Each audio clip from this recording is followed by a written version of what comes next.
இன்னைக்கு நம்ம திரை விமர்சனத்துல வி.ஆர். துதிவாணன் அவங்களுடைய இயக்கத்துல கலையரசன் நடித்து வெளிவந்திருக்கக்கூடிய கொலைச்சேவல் இந்த படத்தை பத்தி தான் நம்ம பார்க்க போறோம். இந்த படத்துல டைட்டில் பார்த்த உடனே நமக்கு தெரிஞ்சு போயிடுச்சு இந்த படத்தினுடைய கதை எப்படி இருக்கும், அதோடைய திரைக்கதை எப்படி இருக்கும், இந்த படத்துல நடிச்சிருக்கக்கூடிய கதாபாத்திரங்கள் எப்படி பண்ணியிருப்பாங்க அப்படிங்கிறது இந்த படத்தினுடைய பெயரை பார்த்தாலே நம்ம கண்டுபிடிச்சிடலாம். ஸோ இந்த கதையை பார்த்தீங்க அப்படின்னா லைட்டாக ஷார்ல் அடிக்கிற மாதிரி தான் இந்த படத்தினுடைய கதையும் இருக்குது அப்படின்னே சொல்லலாம்.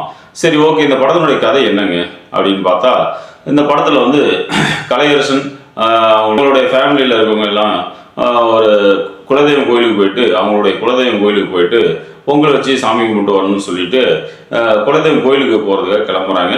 ஸோ இந்த படத்தினுடைய கதை இவங்க கோயிலுக்கு போயிட்டு பொங்கல் வச்சு சாமி கும்பிட்டு திரும்ப வந்தாங்களா அப்படிங்கிறது தான் இந்த படத்தினுடைய முழு நீள கதையாக வச்சுருக்காங்க அப்படின்னு சொல்லலாம்.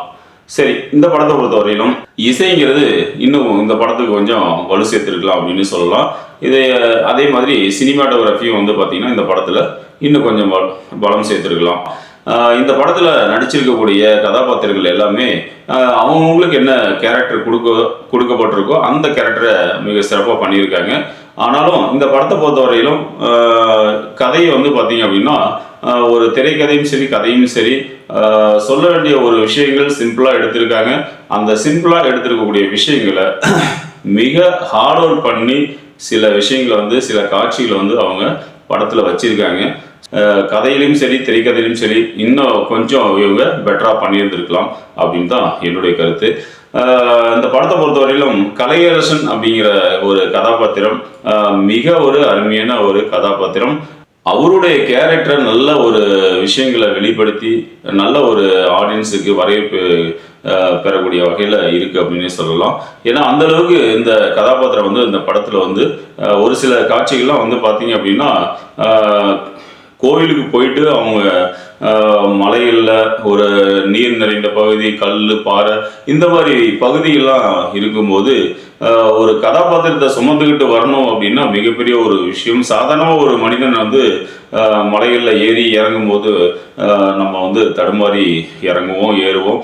ஸோ அதே மாதிரி இல்லாமல் இந்த கதாபாத்திரம் ஒரு கதாபாத்திரத்தை சுமந்து வரும்போது அந்த காட்சிகள்லாம் பார்த்தீங்க அப்படின்னா நெகிழ வைக்கக்கூடிய ஒரு விஷயமா இருக்குது அப்படின்னு சொல்லலாம்.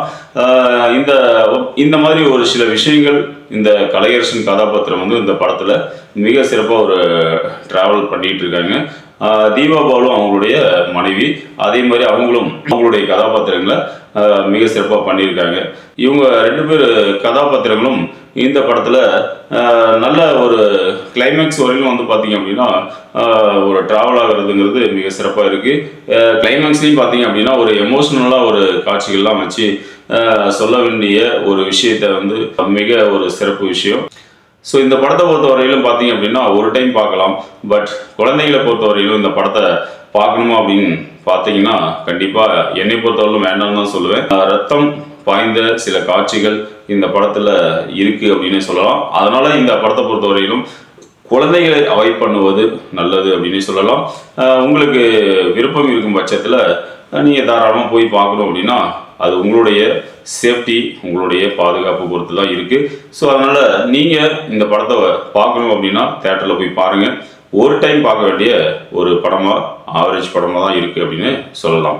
ஸோ அப்புறம் நாங்கள் மீண்டும் அடுத்த ஒரு வீடியோவில் சந்திப்போம். உங்களுக்கு இந்த படத்தை பார்த்துட்டு கமெண்ட்ஸ் ஏதாவது இருந்துச்சுன்னா இந்த வீடியோவில் கமெண்ட்ஸை தெரியப்படுத்துங்க.